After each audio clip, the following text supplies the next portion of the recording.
Good morning, everybody. Thank you so much for joining me once again for Rapid Fire Friday. So happy to be here with you. So thank you so much for tuning in. And thank you for those that are watching the replay. I really do appreciate your time. And I know you have lots and lots of opportunities, so I do appreciate you being here. So for those of you that are new to the community, I want to welcome you. My name is Annette Conrad, and I'm the owner and lead creative and your virtual instructor from Edible Impressions. And it's a company that I built from a hobby. And so I'm here, and the reason why I created this group was to be able to share all things that I love about cookie decorating. And really the core reason was to be able to share my journey from hobby to nationwide profitable business. And so I have much to share. And one of the ways I share is through these rapid fire formats on Fridays at 10 o'clock Central. So don't worry if you're tuning in live, but you have to run away. You can always come back and watch the replay. You're probably wondering what is Rapid Fire Friday, and that is an opportunity for me to come on live to bring to you questions, wonderment, suggestions from the past week that I found interesting. So for those of you that do know me, I love to read. I listen to podcasts. I'm in several groups. I have great interaction with my clients and my team. And so I feel like I always have something of value to bring to you. So some of these things could be decorating techniques or skills. It could be something related to business. And so I'm here to share with you a couple little golden nuggets in a rapid fire format. So how it's going to work, I'm going to pose the question, thought, or scenario. I'm going to give you my perspective. So this is just me from my personal experience or from what I've witnessed through my journey. After each question, I will ring the bell and we'll move on to the next one. So thank you so much again for being here. Type in replay if you're watching the replay. And if you have any questions or wonderments to go deeper on any of these topics, I welcome you to drop that right in the feed. I always come back and I always read all the comments and I will answer any burning questions that you have. Okay, so the first one today is, has anyone taken a class to learn to decorate cookies or do you simply work off of YouTube? So what a great question. And so I am a true believer that in person, nothing beats in person. But I also do believe that you can certainly pick up many golden nuggets and at least some of the basic skills and knowledge on watching videos.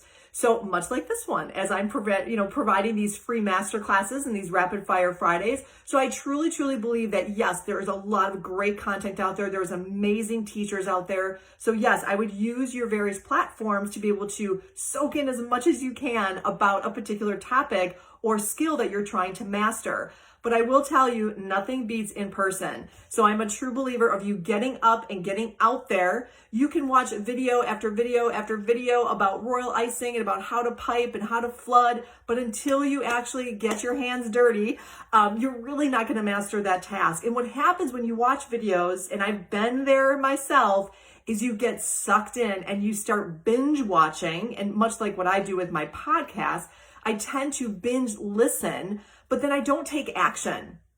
So watch as many videos as you would like, but don't watch too many where you're not spending your time wisely and actually not getting your hands dirty and actually decorating. So there are so many great instructors out there. I too have a YouTube channel, but I just started it.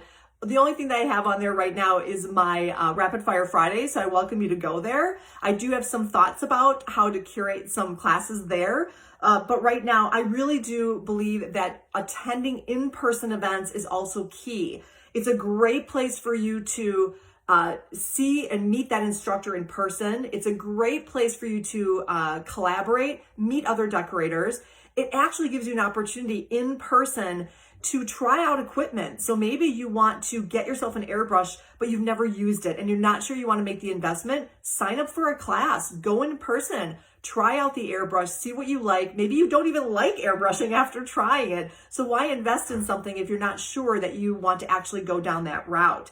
So that's a really good opportunity. And then the key is being able to ask questions live and really doing that hands-on with the instructor right there. So again, I'm a true believer in maybe both, a little bit of balance with in-person and online. So that's just my 2 cents on that topic. So moving on to the next question. And thank you so much. I see so many people coming on live. So thank you, Laura. She said she's done both. She took a live online class and she said it was great. So yeah, there are lots of online classes. So they may not be recorded, but they might be live. So much like when I do my Wednesday master classes, I'm of course live and I'm demonstrating and showing. And I always welcome you to, bring your own supplies and decorate along with me. So I think that's a great balance. So hello, everybody. Hello, Laura and Carolyn and Nancy. I really do appreciate you being here. And thanks for being so engaging.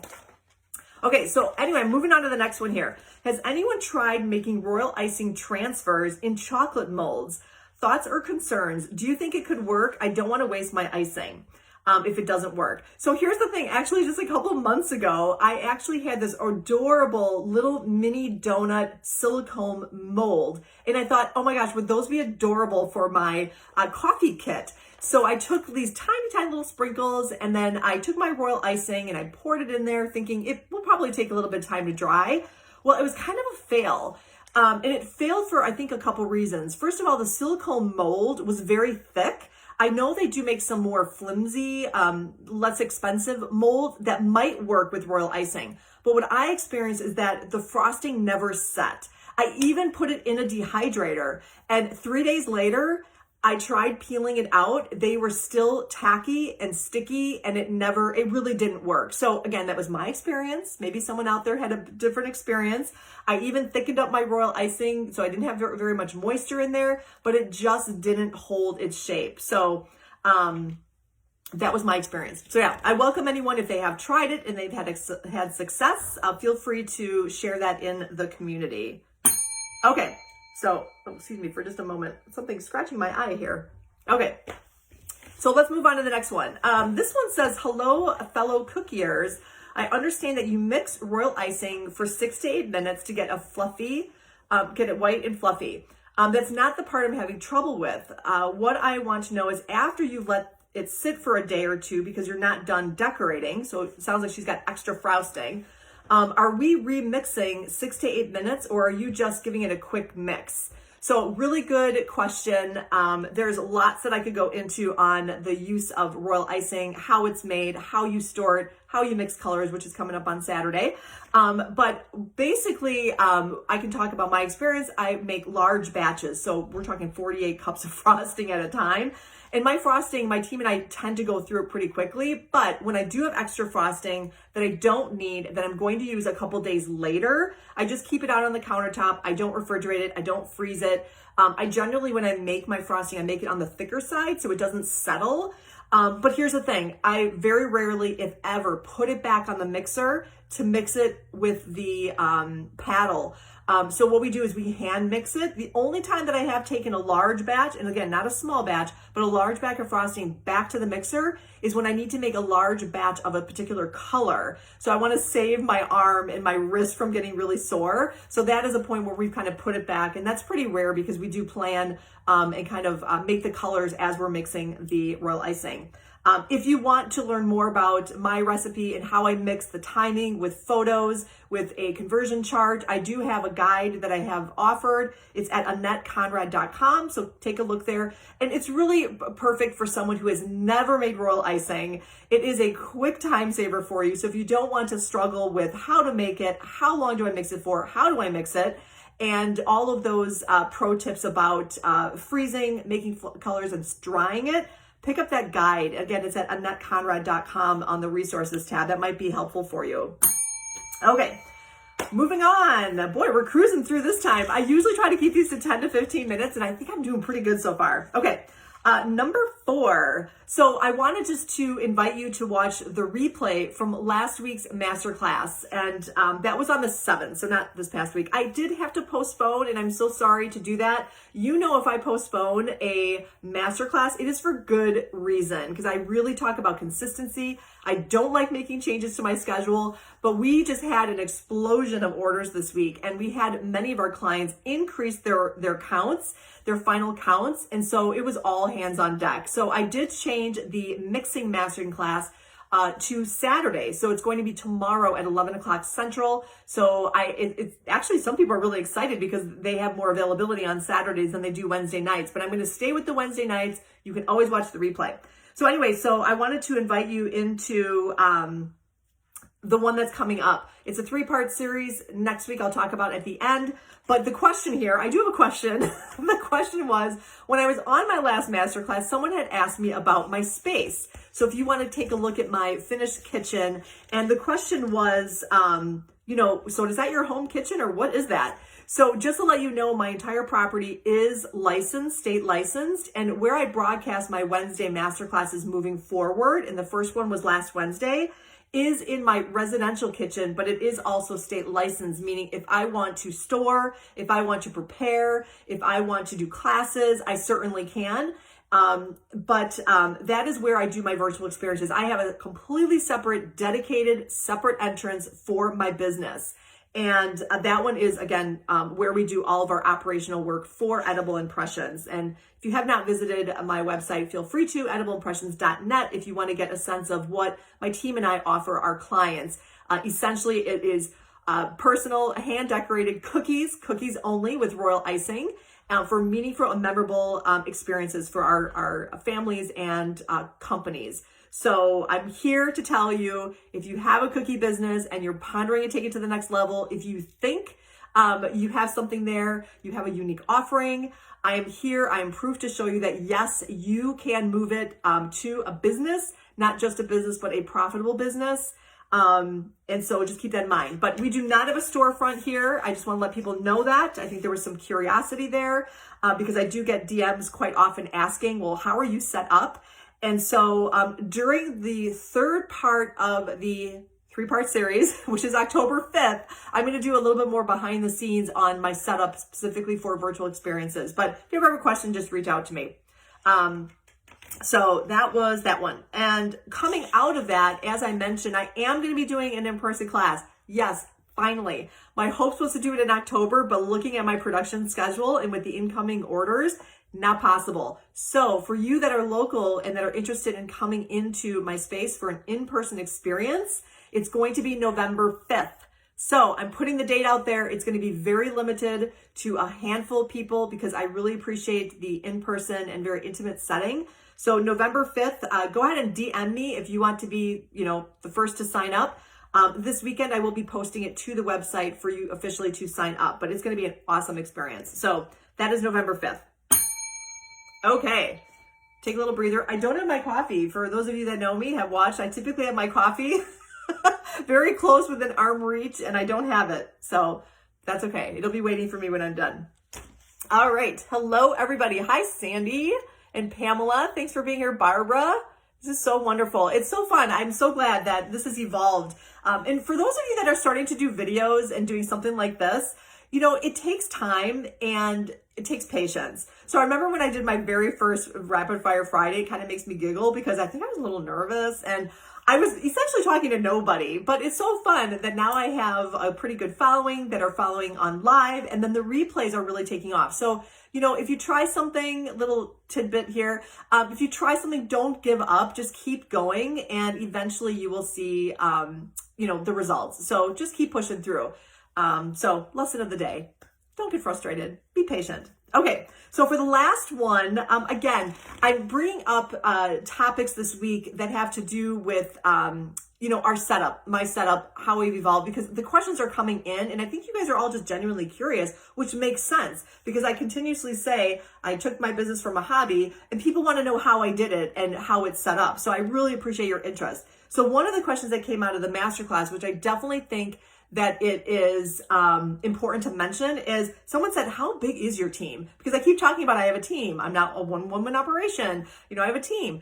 But I want you to understand that I don't have a super large team. And you don't have to have a really big team to be profitable in the cookie business, or if you have a handmade item. Just because it says it's handmade doesn't need to be that your hands made that item. So where I'm going with this is that the beauty of cookie decorating is that you can be profitable. You just need to narrow down and niche down and not offer everything and every single type of cookie possible.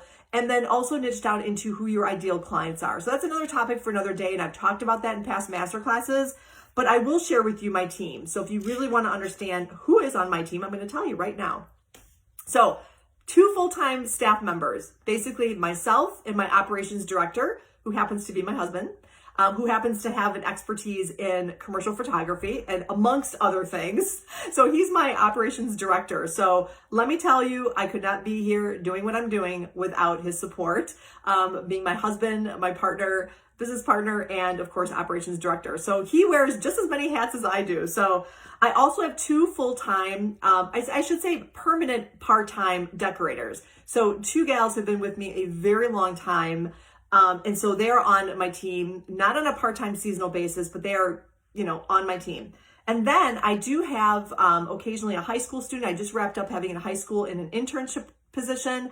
I bring on at least 3 to 4 people during the holiday time. So right now I am in search of 2 baking associates, one who's going to exclusively cut, bake, and package, and then one that is going to make frosting and also make dough, just to alleviate some of the pressure off my 2 decorators and myself. And then really my 2 part-time folks that I mentioned, they're averaging about 15 to 30 hours a week. During our busy time, it is not unheard of that both those folks, in addition to myself and in addition to Larry, my operations director, that they increase their hours for October, November, and December. Hours are there if they want it, but they essentially are also full-time. So there are essentially, during our busiest times, 4 full-time people plus another 3 or 4 part-time helping with holiday orders. So we are high volume, as I said. I'm not messing around. And so I don't want you to think like, oh, she just talks about doing big orders and she gets them all done. It's like, no, we have big orders, but I'm not doing them myself. And I'm so proud that the last 2 or 3 years, literally, because we've had such an increase in business, the last 3 years with the increase in business, I've actually gotten more sleep and I work fewer weekends. And we are not working at late hours. It is amazing because I asked for help, okay? So if you do nothing else, if you get nothing else from this Rapid Fire Friday, please don't wait to get help. And we're gonna talk about that over and over and over. And don't look at it as a cost.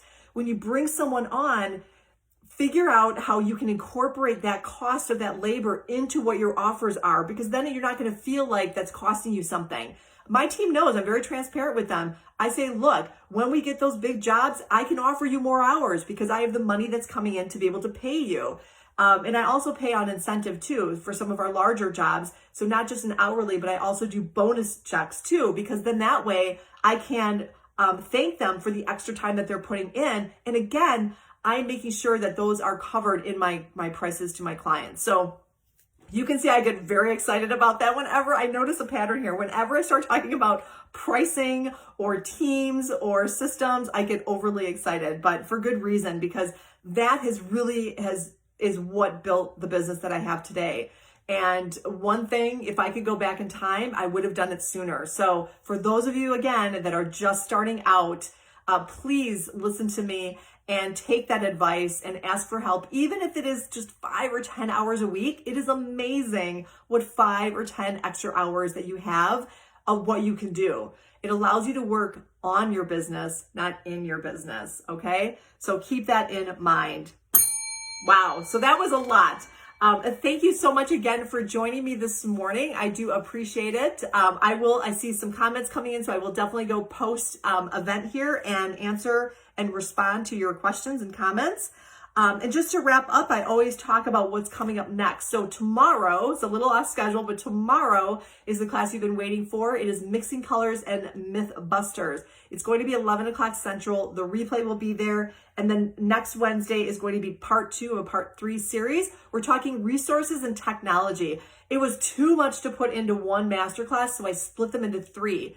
Last week was the admin side of resources and technology. Next week is going to be marketing. And the following one, the third part, is going to be on October 5th, and that's going to be fulfillment. So in my brain, I decided to break it up into those 3 categories. And there will be some overlap with the use of resources and technology, but I'm going to be talking about them from a different perspective, from the perspective of administration, marketing, and then fulfillment. So a lot of golden nuggets. I keep saying the golden nuggets, but it'll save you time and money. And I can't wait. And then I think September 28th, it looks like we're going to do wet on wet decorating techniques. I think that's going to be a fun one, just to show some different ways that you can loosen that frosting and what really fun and creative designs you can make with a wet on wet, which I always look for speed. I always look for decorating skills and techniques that you can do in mass production, and wet on wet is certainly one that is a very fast and impressive looking design for your clients or your prospective clients. So stay tuned. Thank you for being here. I hope you have a lovely weekend. I know I'm going to get outside because the Milwaukee weather is changing quickly, but we have a beautiful weekend upon us. So make sure we spend some time outside getting some fresh air, no matter where you are. So thanks so much, everyone. We will talk to you real soon. Bye-bye.